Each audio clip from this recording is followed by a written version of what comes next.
முதல்ல ஆண்கள்லாம் சந்தோஷப்பட்டுக்கங்க, பெண்கள்லாம் உஷாரா கேளுங்க. ஆண்கள் சந்தோஷப்பட்டுக்கங்க. என் பொண்டாட்டி என்கிட்ட அலறா நினைச்சு சந்தோஷப்பட்டுக்கணும். என் பொண்டாட்டி வேற எவனையும் பார்த்து சிரிக்காம இருக்கா, அதனாலதான் என்கிட்ட உட்கார்ந்து அலறா அப்படின்னு ஆண்கள் சந்தோஷப்பட்டுக்கணும். யோசிச்சு பாருங்க, யார பார்த்து சிரிக்கிறானோ அவன் குடும்பம் அழுவ போதுன்னு அர்த்தம். அப்படியெல்லாம் கிடையாது. அப்படியே வாயிலே ஒரு குத்து குத்துனாங்கன்னு வச்சுக்கோங்களேன், வீட்டுக்கு நாளைக்கு நான் சேலமே போக மாட்டேன், கிளம்பி அதிராம்பட்டினம் உங்க வீட்டுக்கு தான் வர போறேன். சிவாஜி கணேசன் அப்படிதான் வசந்தமாளிகை படத்துல கண்கள் தீட்டும் பார்வை என்பது நடல எப்ப பாரு குடும்பத்துல சண்டை வருதுன்னு பேசாதீங்க. யார் வீட்டுல சண்டை வரல? சாதனா வீட்டுல சண்டை இல்லையா?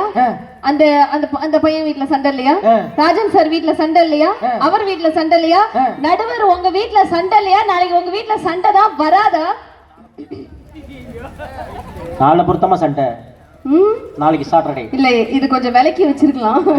நீங்க மதுரை முத்தா பாட்டி வந்துட்டு இருக்கீங்களா, அப்படிதான் இருக்கும். ஆனா உண்மையா சொல்றாங்க, சண்டை வரணும் ஒவ்வொரு குடும்பத்துல. ஏன் தெரியுமா? சுகசிவம் ஐயா தான் அருமையா சொல்லுவாரு, கணவனுக்கும் மனைவிக்கும் சண்டை வரணும்.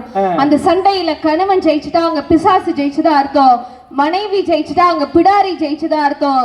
எந்த ஒரு குடும்பத்தில் கணவன் மனைவியிடமும் மனைவி கணவனிடமும் தோற்று போகிறார்களோ அங்கதான் குடும்பம் ஜெயிச்சதுன்னு அர்த்தம்னு சொல்றாங்க. அப்படின்னா தோக்குறதுல கத்துக்கணுங்க.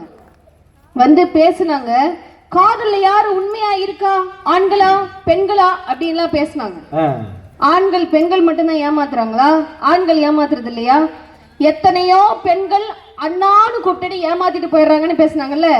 எத்தனையோ ஆண்கள் அக்கா தங்கச்சின்னு கூட கடைசியில மொய் வச்சுட்டு இன்னொரு பொண்ணை பார்த்துட்டு போயிட்டே இருப்பாங்க. தெரியுமா உங்களுக்கு? அது சீருமா சீரு.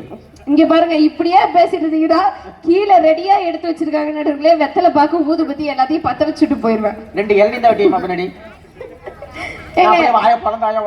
ஏங்க வாழ்க்கையில சின்ன சின்ன விஷயத்துக்கு விட்டு கொடுக்க கத்துக்கணுங்க.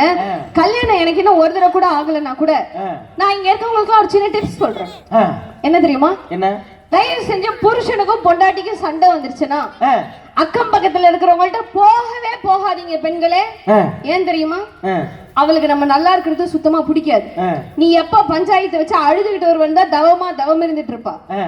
அக்கம் பக்கத்துல இருக்கிறவங்கள்ட்டயாவது போலாம், சொந்தக்காரங்கள்ட்ட போயிடவே கூடாது நடுவர்களே. ஏன் தெரியுமா?